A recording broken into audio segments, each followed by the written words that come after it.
Hello friends, எல்லோருக்கும் வணக்கம். Welcome to investor channel. Actually today market பார்த்துருப்பீங்க. மார்க்கெட் பார்த்தீங்கன்னா பாசிட்டிவ்ல தான் ட்ரேட் ஆகிட்டு இருந்துச்சு. இதில் நிஃப்டி 27 பாயிண்ட்ஸ் பாசிட்டிவ்ல க்ளோஸ் பண்ணியிருக்காங்க. 25,383 points. Sensex 97 points positive, 82,988 points. Nifty bank 52,153 பாயிண்ட்ஸில் க்ளோஸ் பண்ணியிருக்காங்க. 215 பாயிண்ட்ஸ் பாசிட்டிவ். நிஃப்டி ஐடி வந்து பார்த்தீங்கன்னா 43,352 பாயிண்ட்ஸில் க்ளோஸ் பண்ணியிருக்காங்க. 41 பாயிண்ட்ஸ் நெகட்டிவ். FIS டேட்டா எடுத்து பார்த்தீங்கன்னா FIS வந்து 1,634 கோடிக்கு விற்றுருக்காங்க. ஆக்சுவலி FIS வந்து இன்னைக்கு 8,617 கோடிக்கு வாங்கியிருக்காங்க. 10,252 கோடி விற்றுருக்காங்க. டிஎஸ் எடுத்து பார்த்தீங்கன்னா 10,225 கோடிக்கு வாங்கியிருக்காங்க. 9,270 கோடிக்கு விற்றுருக்காங்க. 754 கோடி நெட் பையஸாக இருக்கிறாங்க டிஏஎஸ். மோராட் இது வந்து இன்னைக்குள்ள FIS டேட்டா. ஃபஸ்ட்டு பார்த்தீங்கன்னா இன்றைக்கி இந்த பிஎஸ்சி ஷேர் வந்து மார்க்கெட்டில் சரியாக ரேலியாக இருந்துச்சு. பிஎஸ்சி ஷேர் வந்து 19% வரைக்கும் பாசிட்டிவ் போனது. அதுக்கப்புறம் ஒரு 18% மேலே பாசிட்டிவ்ல 3,431 அந்த ரேஞ்சில் வந்து பார்த்தீங்கன்னா பாசிட்டிவ்ல க்ளோஸ் பண்ணியிருக்காங்க. இதில் நம்ம கவனிக்க வேண்டியது நான் ஆல்ரெடி லாஸ்ட் வீடியோவில் அப்டேட் பண்ணேன். பிஎஸ்சி ஷேரில் இன்னைக்கு பாசிட்டிவ் போகிறது மேலே மொதல் ரீசன் வந்து ஹெவி வால்யூம்ஸ், அதை பேஸ் பண்ணி ரேலியாக இருக்குது. அது வேற இன்னொன்று வந்து பார்த்தீங்கன்னா என்எஸ்சியோட ஐபிஓ வந்து விரைவில் வரும் அப்படின்னு சொல்லி ஒரு அப்டேட் வந்திருக்கு. இந்த நியூஸை வந்து என்எஸ்சியோட ஐபிஓட ஹோப்பை எதிர்பார்த்து வந்து பார்த்தீங்கன்னா இந்த ஷேர் இந்த பெர்ஃபார்மன்ஸ் கொடுத்துருக்காங்க. ஒன்று ஹெவி வால்யூம்ஸ், இன்னொன்று வந்து என்எஸ்சியோட ஐபிஓ எக்ஸ்பெக்ட் பண்ணி ரேலி இருக்குது. அதே சமயம் எம்சிஎக்ஸ் அந்த ஷேர் எடுத்து பார்த்தீங்கன்னாலும் அது ஒரு 8% ரேலி ஆச்சு. 5,718 ரூபா போன ஷேர், அப்புறம் 5,592 ரூபா அந்த ரேஞ்சில் எம்சிஎக்ஸ் ஷேர் வந்து பார்த்தீங்கன்னா சரௌண்டடாக இருக்குது.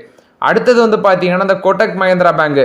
நெக்ஸ்ட் கோட்டக் மஹிந்திரா பேங்க் 1,831 ரூபாவில் க்ளோஸ் பண்ணியிருக்காங்க. 12% வந்து பார்த்தீங்கன்னா இந்த ஸ்டாக் வந்து நெக்ஸ்ட் 3 monthஸில் ரிட்டர்ன் கொடுக்க வாய்ப்புகள் இருக்குது அப்படின்னு சொல்லி ஆனந்த் ரதி அப்டேட் கொடுக்குறாங்க கோட்டக் மஹிந்திரா ஸ்டாக்குக்கு. கோட்டக் மஹிந்திரா பேங்க் 1,831 ரூபாவில் இருக்குது. ரீசெண்டாக இது ஒரு கிராஷ் நடந்துச்சு. இந்த ஏதோ ஒரு அப்டேட் வந்துச்சு, அந்த சர்க்குலர் வச்சு பார்த்தீங்கன்னா ஸ்டாக் வந்து கொஞ்சம் கிராஷ் ஆச்சு. பட் இன்னைக்கு க்ளோசிங் வந்து 1,831 ரூபா இந்த ரேஞ்சிலேருந்து ஒரு 13% வரைக்கும் மேலே போக வாய்ப்புகள் இருக்குது அப்படின்னு சொல்லி ஆனந்த் ரதி வந்து ரிட்டர்ன் கொடுக்குறாங்க நெக்ஸ்ட் 3 monthஸில். இது வந்து கோட்டக் மஹிந்திரா பேங்கை பொறுத்த வரைக்கும் அப்டேட்டு. நெக்ஸ்ட் பார்த்தீங்கன்னா பிஎஃப்சி ஆர்இசி அந்த 2 ஷேரை பற்றி கேட்குறீங்க. ஸோ லாஸ்ட் கன்சிடரேஷன் நான் உங்களுக்கே தெரியும், நான் வந்து உங்கள்கிட்ட ஷேர் பண்ணி தான் கன்சிடர் பண்ணேன். பிஎஃப்சி இந்த ஆர்இசி இந்த ரெண்டுமே எலெக்ஷன் ரிசல்ட்ஸ் அன்னைக்கு கன்சிடர் பண்ணது. இது ஆர்இசி வந்து 500 கீழே இருந்துச்சு. 440 அந்த சம்திங்லாம் நம்ம ஆர்இசி லிமிடெட் கன்சிடர் பண்ணோம். அதுலேருந்து 650 ரூபா வரைக்கும் தாண்டி போச்சு அந்த ஷேர். இப்போ 560 ரூபாய்க்கு வந்திருக்கு. நெக்ஸ்ட் அதே மாதிரி பிஎஃப்சி பவர் ஃபைனான்ஸ் கார்பரேஷன் இது 490 ரூபாயில் இருக்குது. இதுவும் ரீசெண்டாக 500 ரூபாய்க்கு தாண்டி போனது. இப்போ வந்து பார்த்தீங்கன்னா ஒரு கிராஷில் வந்து இறங்கியிருக்கு. பிஎஃப்சி எடுத்து பார்த்தீங்கன்னா ஒரு 450 கீழே வந்துச்சுன்னா 1-2 கன்சிடர் பண்ணலாம். அதே மாதிரி ஆர்இசி வந்து ஒரு 500 ரூபா அந்த ரேஞ்ச் வந்துச்சுன்னா ஆர்இசி லிமிடெடை கன்சிடர் பண்ணலாங்கிறது என்னோட ஒப்பீனியன். ஏன்னா நான் அந்த ரேஞ்சில் தான் ஆல்ரெடி கன்சிடர் பண்ணியிருந்தேன். ஸோ எகைன் அந்த லெவல் வந்துச்சுன்னா 1-2 கன்சிடர் பண்ணோம். இது வந்து பிஎஃப்சி ஆர்இசி லிமிடெடை பொறுத்த வரைக்கும் அப்டேட்டு. நெக்ஸ்ட் பார்த்தீங்கன்னா ஸ்டவ் கிராஃப்டில் வந்து அப்டேட்டு. ஸ்டவ் கிராஃப்ட் ஷேர் வந்து இன்னைக்கு 7% மேலே ரேலியாக இருந்துச்சு. 937 ரூபா வரைக்கும் போச்சு இந்த ஸ்டாக்கு. ஸோ இவங்களுக்கு எம்கே குளோபல் வந்து பார்த்தீங்கன்னா பை ரேட்டிங் கொடுக்குறாங்க. 1,350 ரூபா வரைக்கும் போக வாய்ப்பு இருக்குது அப்படின்னு சொல்லி இந்த கம்பெனிக்கு வந்து அப்டேட் கொடுக்குறாங்க. இந்த ஸ்டவ் கிராஃப்ட் வந்து பார்த்தீங்கன்னா ஸ்காவா, பீஜன், கிளிமா பிராண்ட்ஸ் இது எல்லாமே ஆப்ரேட் பண்ணுறாங்க. இந்த cookers, cooktops, toaster, chimneys, kitchen utensils இந்த செக்மெண்ட்டில் இருக்கிறாங்க. இவங்களுக்கு டார்கெட் ப்ரைஸ் வந்து 1,350 ரூபா வரைக்கும் கொடுக்குறாங்க. இது வந்து ஸ்டவ் கிராஃப்டை பொறுத்த வரைக்கும் அப்டேட்டு. நெக்ஸ்ட் வந்து பார்த்தீங்கன்னா செபி ஒரு சர்க்குலர் கொடுத்துருக்காங்க. ஸோ முன்னாடியெல்லாம் வந்து இப்போ ஷேர் ஹோல்டர்ஸ் அதாவது போனஸ் ஷேர் இஷ்யூ பண்ணுறாங்க. அதுக்கு வந்து ரெக்கார்ட் டேட்லேருந்து பார்த்தீங்கன்னா 2 வாரம் 3 வாரம் கழிச்சு தான் நமக்கு ஷேர் அந்த போனஸ் ஷேரே கிடைக்குது. இப்போ செபி என்ன சொல்கிறாங்கன்னா அந்த போனஸ் இஷ்யூ ப்ராசஸ் வந்து ஸ்பீடப் பண்ணுறாங்க. T+2 அந்த செக்மெண்ட்டில் கொண்டு வராங்க. அதாவது 2 நாளில் வந்து ரெக்கார்ட் டேட்லேருந்து 2 நாளுக்குள்ளே வந்து எனக்கு தெரிஞ்சு இஷ்யூ பண்ணி முடிக்கணும் அப்படின்னு சொல்லி தான் இவங்க வந்து இந்த அப்டேட்டை கொடுத்துருக்காங்க. ஸோ இது வந்து நமக்கு ஒரு ஹாப்பி நியூஸாக தான் இருக்குது. ரெக்கார்ட் டேட்லேருந்து 2 நாளில் வந்து பார்த்தீங்கன்னா அந்த ஷேர் ட்ரேட் ஆகணும் அப்படின்னு சொல்லி ஸ்ட்ரிக்டாக ஆர்டர் போட்டாங்க. ஸோ இதோட ப்ராசஸ் என்னைக்கு வருதுன்னா நடைமுறைக்கு October 1 நடைமுறைக்கு வருதுன்னு சொல்லிட்டாங்க. இது வந்து செபி கொடுத்த இன்வெஸ்டர்ஸுக்கு கொடுத்த ஒரு பாசிட்டிவ் அப்டேட்டு. நெக்ஸ்ட் கமெண்ட்டில் நிறைய பேர் சொல்லியிருக்கீங்க. ஒன்று பிஎஃப்சி ஆர்இசி அதை நான் எக்ஸ்பிளைன் பண்ணிட்டேன். என்னொன்று வந்து இன்னைக்கு தான்ப்பா கண்ணில் ஒரு நாளைக்கு சந்தோஷம் வந்திருக்கு, என்ன 20,000 சம்பாதிச்சிருக்கேன் அப்படின்னு சொல்லி ஒரு அப்டேட் கொடுத்துருக்கீங்க. ஸோ எனக்கு தெரிஞ்ச இந்த பஜாஜ் ஹவுசிங் ஃபைனான்ஸ் ஐபிஎல் நல்லா கிடச்சிருக்குன்னு நினைக்கிறேன்.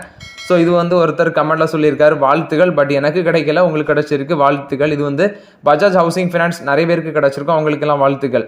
நெக்ஸ்ட் பார்த்தீங்கன்னா அந்த ஹெச்ஏஎல் அது இன்னைக்கு ஒரு 4597 ரூபா அந்த ரேஞ்சில் க்ளோஸ் பண்ணியிருக்காங்க. இன்னைக்கு வந்து நெகட்டிவ்ல தான் இருந்துச்சு இந்த ஷேரு. இதை பற்றி நான் உங்கள்கிட்ட டீட்டெயிலாகவே சொல்லிட்டேன். HAL, Cochin shipyard, Mazagon Dock ship builders இது எல்லாமே பார்த்தீங்கன்னா ஹைலி ஓவர் வேல்யூடு. அதுவும் இதில் ஃப்ளக்டேஷன் அதிகமாக இருக்குது.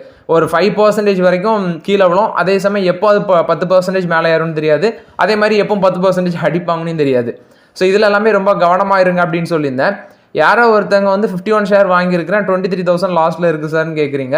அது வந்து நீங்கள் எடுத்த டிசிஷன். அந்த ஷேர் ப்ரைஸ் மேலே போகிறது வரைக்கும் நீங்கள் தான் பார்த்தீங்கன்னா கேர்ஃபுல்லாக இருக்கணும். மேபி மேலே போகவும் பாசிபிள் அதிகமாக இருக்குது. இந்த ரேஞ்சிலேயும் கொஞ்ச நாள் இருக்க வாய்ப்பு இருக்குது. பட் இதே ரேஞ்சில் இருக்காது, மேலே போகவும் வாய்ப்பு இருக்குது. ஸோ ஹோல்ட் பண்ணுறது தான் பெட்டர் ஒப்பீனியனுங்கிறது என்னோட கருத்து. ஹெச்ஏஎல் இது வந்து ஹெச்ஏஎல் பொறுத்த வரைக்கும் அப்டேட் ரீசெண்டாக வர பாசிட்டிவ் அப்டேட் வந்துருந்து ஹெச்ஏஎல். அந்த ஏர்கிராஃப்ட் தேஜாஸா ஏதோ ஒரு ஹெலிகாப்டர் வந்து இந்தியன் ஏர்ஃபோர்ஸுக்கு பார்த்தீங்கன்னா நெக்ஸ்ட் மந்தில் சப்ளை பண்ண போகிறாங்க அப்படின்னு சொல்லியிருந்தாங்க. ஸோ ஹோல்ட் பண்ணுங்கள். டெஃபினட்டாக அந்த ஷேர் ப்ரைஸ் மேலே போக பாசிபிலிட்டிஸ் அதிகமாக இருக்குது வந்து ஹெச்ஏஎல் பொறுத்த வரைக்கும் அப்டேட்டு. நெக்ஸ்ட் பார்த்தீங்கன்னா டாடா எலக்ட்ரானிக்ஸ் ஒரு அப்டேட் கொடுத்துருக்காங்க. இவங்க வந்து 2 செமிகண்டக்டர் மேனுஃபேக்சரிங் பிளான்ட் வந்து குஜராத்தில் வந்து பார்த்தீங்கன்னா பில்ட் பண்ணுறோம் அப்படின்னு சொல்லி அப்டேட் கொடுத்துருந்தாங்க. நம்ம பார்த்துருந்தோம். அதில் வந்து ஃபர்ஸ்ட் ஃபேஸில் உள்ள ஒரு 91,000 கோடி உள்ள ப்ராஜெக்ட் அந்த சிப் மேக்கிங் யூனிட் வந்து பார்த்தீங்கன்னா ஆல்ரெடி அண்டர் வேல தான் இருக்குது. நம்ம வந்து ஆல்ரெடி டிஸ்கஸ் பண்ணியிருந்தோம். 91,000 கோடியில் குஜராத்தில் வந்து பார்த்தீங்கன்னா அது வந்து அண்டர் வேல தான் இருக்குது. இப்போ டாடா எலக்ட்ரானிக்ஸ் என்ன அப்டேட் கொடுக்குறாங்கன்னா 2 அடிஷ்னல் ஃபேப்ரிகேஷன் பிளான்ட் வந்து குஜராத்தில் தோலகரா அப்படிங்கிற இடத்துல அந்த ஃபேப்ஸ்ன்னு சொல்லுவாங்க அது வந்து மேனுஃபேக்சர் பண்ண இருக்கிறாங்க அப்படின்னு சொல்கிறாங்க. அந்த எக்ஸ்பென்ஷன் மூலமாட்டு அவங்களோட கம்பெனியோட அந்த சிப் மேனுஃபேக்சரிங் எக்கோசிஸ்டமை பூஸ்ட் பண்ணுறது, அதுவும் இல்லாமல் இன்டர்நேஷனல் லெவலில் இவங்களோட டிமாண்டை இன்க்ரீஸ் பண்ணுறதுக்கு, குளோபல் லெவலில் செமிகண்டக்டர் இண்டஸ்ட்ரியில் இவங்களோட ப்ரெசன்ஸை ரொம்பவே ஸ்ட்ராங்காக ஹோல்ட் பண்ணுறதுக்கு அப்படின்னு சொல்கிறாங்க. இந்த சிப் மேனுஃபேக்சரிங் வந்து பார்த்தீங்கன்னா power management circuit, display drivers, micro controllers, high performance computing logic இந்த செக்மெண்ட்லாம் இருக்கும் அப்படின்னு சொல்கிறாங்க. அது மட்டும் இல்லாமல் இவங்களோட கெப்பாசிட்டி இந்த ஃபஸ்ட்டு ஃபேப்ரிகேஷன் வந்து பார்த்தீங்கன்னா மேனுஃபேக்சர் பண்ணுறது 50,000 வேஃபர்ஸ் வந்து பெர் மந்த் வந்து மேனுஃபேக்சர் பண்ணோம் அப்படின்னு சொல்கிறாங்க. ஸோ ஒரு பக்கம் சிப் மேனுஃபேக்சரிங் பண்ணுறது இவங்களோட குரூப் கம்பெனிஸாக இருக்கிற டாடா மோட்டர்ஸ், டாடா பிளே, டாடா டெலி சர்வீஸ் இவங்களுக்கே வந்து பார்த்தீங்கன்னா அந்த சிப்ஸை வந்து யூஸ் பண்ணிக்கலாம் அப்படின்னு சொல்கிறாங்க.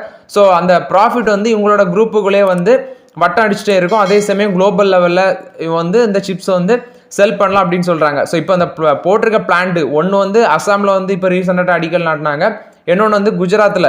ஸோ இது வந்து 2026 வந்து பார்த்தீங்கன்னா கமர்ஷியலைஸ், அதாவது சிப் வந்து வெளியே வந்துடும் அப்படின்னு சொல்கிறாங்க. அது மட்டும் இல்லாமல் Taiwan's based power chip semiconductor manufacturing corporation அவங்களுக்கு கூட வந்து பார்ட்னர்ஷிப் வச்சு தான் இப்போ பண்ணுறாங்க அப்படின்னு சொல்கிறாங்க. இது வந்து டாடா எலக்ட்ரானிக்ஸை பொறுத்த வரைக்கும் ஒரு பாசிட்டிவ் அப்டேட் பார்க்கப்படுது. பஜாஜ் ஃபின்சர்வ் சம்மந்தமான ஒரு அப்டேட் வந்திருக்கு. ஆக்சுவலி டிசம்பர் 2021 பஜாஜ் ஆட்டோ வந்து பார்த்தீங்கன்னா ரிமூவல் பண்ணாங்க. அதுக்கப்புறம் பஜாஜ் ஃபினான்ஸும் பஜாஜ் ஃபின்சர்வும் வந்து இந்த சென்செக்ஸில் லிஸ்ட் ஆயிருக்கு. இப்போ பஜாஜ் குரூப்போட பஜாஜ் ஃபின்சர்வ் வந்து பார்த்தீங்கன்னா டாடா குரூப்போட ட்ரெண்ட் வந்து இவங்கள ரிப்ளேஸ் பண்ண வாய்ப்புகள் இருக்குது அப்படின்னு சொல்கிறாங்க. ஸோ இது ரிப்ளேஸ் வந்து ஆயிடுச்சுன்னா பஜாஜ் குரூப்போட பஜாஜ் ஃபினான்ஸ் மட்டும் வந்து இந்த சென்செக்ஸில் லிஸ்ட் ஆகிருக்கும் அப்படின்னு சொல்கிறாங்க. இந்த சென்செக்ஸ் இண்டெக்ஸில் லிஸ்ட் ஆகிருக்கும் அப்படின்னு சொல்கிறாங்க. மொராட்டி இது வந்து டாடா குரூப்போட ட்ரெண்ட் ஃபேஷன் ரீட்டைலர் அது வந்து பஜாஜ் ஃபின்சர்வ் வந்து மேபி இந்த டிசம்பரில் வந்து இண்டெக்ஸ் ரீபேலன்சிங் நடக்கும், அதில் வந்து ரிப்ளேஸ் பண்ண வாய்ப்பு இருக்குன்னு சொல்கிறாங்க. இது வந்து ட்ரெண்டை பொறுத்த வரைக்கும் ஒரு பாசிட்டிவ் அப்டேட்டு.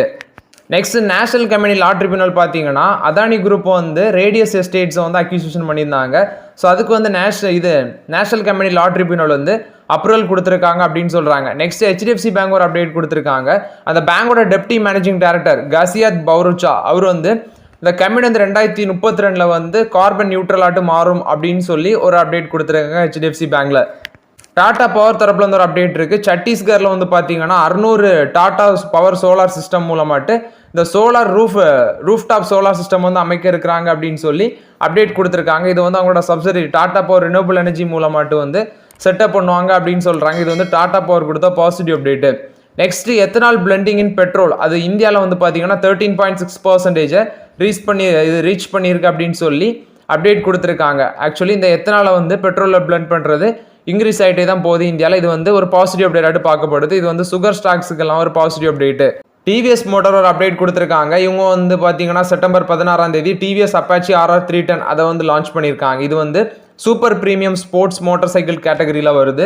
இந்த புது பைக் பார்த்தீங்கன்னா ஒரு ரெக்கார்ட் பிரேக் பண்ணியிருக்குது. ஏஷியா ரோட் ரேசிங் சாம்பியன் அதில் வந்து பெஸ்ட் லேப் டைம் 1.49.742 செகண்ட்ஸ் அந்த ரேஞ்சை வந்து பீட் பண்ணியிருக்காங்க.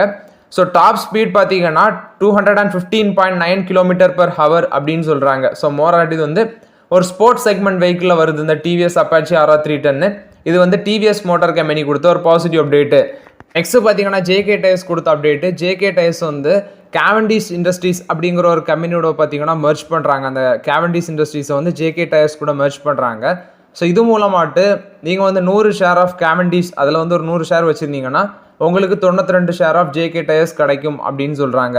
ஸோ அது மட்டும் இல்லாமல் அந்த ஸ்கீம் வந்து பார்த்தீங்கன்னா இந்த ஸ்கீம் இன்ட்ரடியூஸ் பண்ண பிறகு ப்ரொமோட்டரோட ஸ்டேக் வந்து 49.31% குறைஞ்சிருக்கு ஜேகே டயர்ஸில் அப்படின்னு சொல்கிறாங்க. இந்த ஜேகே டயர்ஸ் இண்டஸ்ட்ரீஸ் வந்து கேவண்டிஸ் இண்டஸ்ட்ரீஸை எப்போ அக்யூர் பண்ணாங்கன்னா இது வந்து கேசோரம் இண்டஸ்ட்ரீஸ் யூனிட்ல இருந்துச்சு.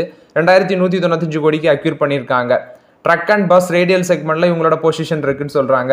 இந்த ஜேகே டயர்ஸ் வந்து லிஸ்ட் ஆயிருக்கு ஓகே. ஆனால் அந்த கேவண்டிஸ் அப்படிங்கிற கம்பெனி வந்து மார்க்கெட்டில் லிஸ்ட் ஆயிருக்கா எப்படின்னு தெரில. நான் சர்ச் பண்ணி பார்த்தேன் அந்த ஷேர் வந்து காட்டவே இல்லை. ஸோ மோராட் எனக்கு தெரிஞ்சு மேபி அந்த கேவண்டிஸ் இண்டஸ்ட்ரீஸ் பார்த்தீங்கன்னா மார்க்கெட்டில் அன்லிஸ்டட் கம்பெனிஸ்னு நினைக்கிறேன். ஸோ மோராட் இது வந்து ஜேகே டயர்ஸை பொறுத்த வரைக்கும் அப்டேட்டு. நெக்ஸ்ட் பார்த்தீங்கன்னா டாடா ஸ்டீல் ஒரு அப்டேட் கொடுத்துருக்காங்க. கலிங்க நகர் பிளான்ட்டில் வந்து ஒடிசாவில் சிங்கிள் லார்ஜஸ்ட் இன்வெஸ்ட்மெண்ட் வந்து பண்ணியிருக்காங்க. குறிப்பாட்டு ஃபேஸ் 2ல வந்து எக்ஸ்பென்ஷனுக்கு வேண்டி இப்போ 3 மில்லியன் டன்ஸ் பெர் ஆனமாக இருக்கிறத 8 மில்லியன் டன்ஸ் பெர் ஆனம் மட்டும் மாற்றுறாங்க. ஸோ இதுக்கு வேண்டி 27,000 கோடி வந்து பார்த்தீங்கன்னா இந்த கலிங்கா நகர் பிளான்ட் எக்ஸ்பென்ஷனுக்காண்டி ஸ்பெண்ட் பண்ணுறாங்க டாடா ஸ்டீலு. ஸோ இது வந்து பார்த்தீங்கன்னா டாடா ஸ்டீலை பொறுத்த வரைக்கும் ஒரு பாசிட்டிவ் அப்டேட்டாக பார்க்கப்படுது. ஸோ இந்த ஆன்கோயிங் எக்ஸ்பென்ஷன் மூலமாட்டு கலிங்கா நகர் பிளான்ட் வந்து பார்த்தீங்கன்னா 2030 வந்து 40 மில்லியன் டன்ஸ் பெர் ஆனம் கெப்பாசிட்டியாட்டு டார்கெட் ஃபிக்ஸ் பண்ணியிருக்காங்க இந்த பிளான்லேருந்து மட்டுமே. ஸோ மோராட் இது வந்து டாடா ஸ்டீல் கொடுத்த பாசிட்டிவ் அப்டேட்டு. டாடா ஸ்டீலை பொறுத்த வரைக்கும் என்ன ஒரு இதுனா அவங்களோட நம்மளோட டொமஸ்டிக் பிஸ்னஸ் நல்லா தான் இருக்குது. பட் ஓவர்சீஸில் தான் அவங்களுக்கு வந்து ஒரு நெகட்டிவ் ட்ரெண்ட் இன்னும் வந்து கண்டினியூ ஆகுது டாடா ஸ்டீலில். பட் அது ஃபியூச்சரில் வந்து கிளியர் ஆகும் அப்படின்னு சொல்லி நம்ம எக்ஸ்பெக்ட் பண்ணுறோம். நெக்ஸ்ட்டு ஹியூண்டாய் வென்யூ அட்வென்ச்சர் அந்த எடிஷனில் ஒரு வெஹிக்கிளை லான்ச் பண்ணியிருக்காங்க. ஸ்டார்டிங் ப்ரைஸ் 10.15 lakh அப்படின்னு சொல்லியிருக்காங்க. 10,15,000 அப்படின்னு சொல்லியிருக்காங்க இந்த ஹியூண்டாய் வென்யூ அட்வென்ச்சர் எடிஷன். இது வந்து Nexon, Brezza, Sonet, XUV 3XO, Magnite, Kiger இவங்களுக்கு எல்லாமே ஒரு ரைவல்ஸாக இருப்பாங்க அப்படின்னு சொல்கிறாங்க. So ex showroom price 10.15 lakh. ரீசெண்டாட்டு தான் கரெக்டாக அல்கசார் அந்த ரேஞ்சில் வந்துச்சு. ஸோ அதே மாதிரி தான் அந்த காரும் இருக்கும் அப்படின்னு சொல்கிறாங்க இந்த அட்வென்ச்சர். இது வந்து ஹியூண்டாய் கொடுத்த ஒரு பாசிட்டிவ் அப்டேட்டு. ரிலையன்ஸ் பவர் பார்த்தீங்கன்னா ஒரு 500 மெகாவாட் பேட்டரி ஸ்டோரேஜ் கான்ட்ராக்ட் வந்து வின் பண்ணியிருக்காங்க அப்படின்னு சொல்லி ஒரு அப்டேட் கொடுத்துருக்காங்க. இது வந்து ரிலையன்ஸ் பவர் கொடுத்த பாசிட்டிவ் அப்டேட்டு. ரிலையன்ஸ் இன்ஃப்ராஸ்ட்ரக்சர் கொடுத்த அப்டேட்டு. ரிலையன்ஸ் இன்ஃப்ராஸ்ட்ரக்சர் வந்து செப்டம்பர் 19 போர்ட் மீட்டிங் கண்டக்ட் பண்ணுறாங்க. அதில் வந்து லாங் டேர்ம் கேபிட்டல் மூலம் மட்டும் ஃபண்ட் ரைஸ் பண்ண இருக்கிறாங்க அப்படின்னு சொல்லி ரிலையன்ஸ் இன்ஃப்ராஸ்ட்ரக்சர் அப்டேட் கொடுக்குறாங்க. ஆல்ரெடி இவங்க ப்ரிஃபரன்ஷியல் பேசிஸில் ஜூலை 2021 550 கோடி பார்த்தீங்கன்னா ரைஸ் பண்ணியிருந்தாங்க. இப்போமா ரைஸ் பண்ண இருக்கிறாங்க அப்படின்னு சொல்லி ரிலையன்ஸ் இன்ஃப்ராஸ்ட்ரக்சர் அப்டேட் கொடுக்குறாங்க. நெக்ஸ்ட் வந்து மஹேந்திரா வந்து அவர் அப்டேட் கொடுத்துருக்காங்க. மஹேந்திரா வந்து இந்த நியூ அர்பன் ப்ராஸ்பர் பிளாட்ஃபார்மில் ஒரு 900 கோடி இன்வெஸ்ட்மெண்ட் பண்ணுறோம் அப்படின்னு சொல்கிறாங்க. இது வந்து ஒரு multi energy platform, car like multi energy பிளாட்ஃபார்ம்னு சொல்கிறாங்க. ஃபர்ஸ்ட் பேஸில் ஒரு 900 கோடி இன்வெஸ்ட்மெண்ட் பண்ணுறோம் அப்படின்னு சொல்கிறாங்க. இவங்களுக்கு இந்த செக்மெண்ட்டில் 40% ஆஃப் த ஷேர் வந்து மார்க்கெட் ஷேர் ஹோல்ட் பண்ணுறோம் அப்படின்னு சொல்கிறாங்க. இந்த பொசிஷனில் வந்து இவங்களோட ஸ்ட்ராங் பண்ணுறதுக்கு, அதாவது அர்பன் ப்ராஸ்பர் பிளாட்ஃபார்மில் இவங்களுக்கு 40% மார்க்கெட் இருக்குது. இது ஒரு car like multi energy platform அப்படின்னு சொல்கிறாங்க. இந்த கம்பெனி வந்து 1,20,000 யூனிட்ஸ் வந்து பார்த்தீங்கன்னா ஆனுவலி ப்ரொடியூஸ் பண்ண ஐடியாவில் இருக்கிறாங்க. மந்த்லி ப்ரொடக்ஷன் வந்து 5,000 யூனிட்ஸ் வந்து ப்ரொடக்ஷன் பண்ண ஐடியாவில் இருக்கிறாங்க அப்படின்னு சொல்கிறாங்க. இது வந்து மஹேந்திரா கொடுத்த பாசிட்டிவ் அப்டேட்டு. நெக்ஸ்ட் பார்த்தீங்கன்னா அதானி வில்மரில் வந்து அப்டேட்டு. ஆக்சுவலி அதானி என்டர்பிரைசஸ் லிமிடெடும் வில்மர் இன்டர்நேஷனல் லிமிடெடும் சேர்ந்து ரன் பண்ணுற கம்பெனி தான் இந்த அதானி வில்மர் அப்படிங்கிற ஒரு ஜாயின்ட் வெஞ்சர் கம்பெனி. இவங்க என்ன அப்டேட் கொடுக்குறாங்கன்னா 13% ஆஃப் த ஸ்டேக் அந்த ஜாயின்ட் வெஞ்சூரில் விற்க இருக்கிறாங்க அப்படின்னு சொல்லி அதானி என்டர்பிரைசஸ் லிமிடெடும் வில்மர் இன்டர்நேஷனல் லிமிடெடும் அப்டேட் கொடுத்துருக்காங்க. ஸோ இது மூலமாட்டு இந்தியாவோட செக்யூரிட்டி லாஸுக்கு வந்து பார்த்தீங்கன்னா அவங்க சில டாக்குமெண்ட்ஸ் சப்மிட் பண்ணியிருக்காங்கன்னு நினைக்கிறேன். அந்த அப்ரூவலுக்கு அப்புறம் அந்த ஸ்டேக் ரெடியூஸ் நடக்கும். ஆக்சுவலி ஒரு லா இருக்குது. மினிமம் ஷேர் ஹோல்டிங் வந்து பார்த்தீங்கன்னா பப்ளிக் ஷேர் ஹோல்டிங் 25% இருக்கணும். ப்ரொமோட்டர் ஷேர் ஹோல்டிங் 75% தான் இருக்கணும். இதில் ப்ரொமோட்டர் என்டிட்டி ஷேர் ஹோல்டிங் 88% இருக்குது. ஸோ அந்த 13% ஸ்டேக் சேல் மூலம் மட்டும் அது 75% ஆட்டு பிப்ரவரிக்குள்ளே வந்து குறையும் அப்படின்னு சொல்கிறாங்க. இதோட வேல்யூவேஷன் $735 மில்லியன் அப்படின்னு சொல்கிறாங்க. இது வந்து அதானி வில்மரில் வந்து update. So okay friends, actually இந்த வீடியோவில் சில இம்பார்ட்டன்ட் அப்டேட்ஸ் எல்லாமே டிஸ்கஸ் பண்ணோம். இந்த வீடியோ உங்களுக்கு பயனுள்ளதாக இருக்கும்னு நினைக்கிறேன். பயனுள்ளதாக இருந்துச்சுன்னா லைக் பண்ணுங்கள், சப்ஸ்கிரைப் பண்ணுங்கள், கமெண்ட் பண்ணுங்கள். Okay friends, thank you.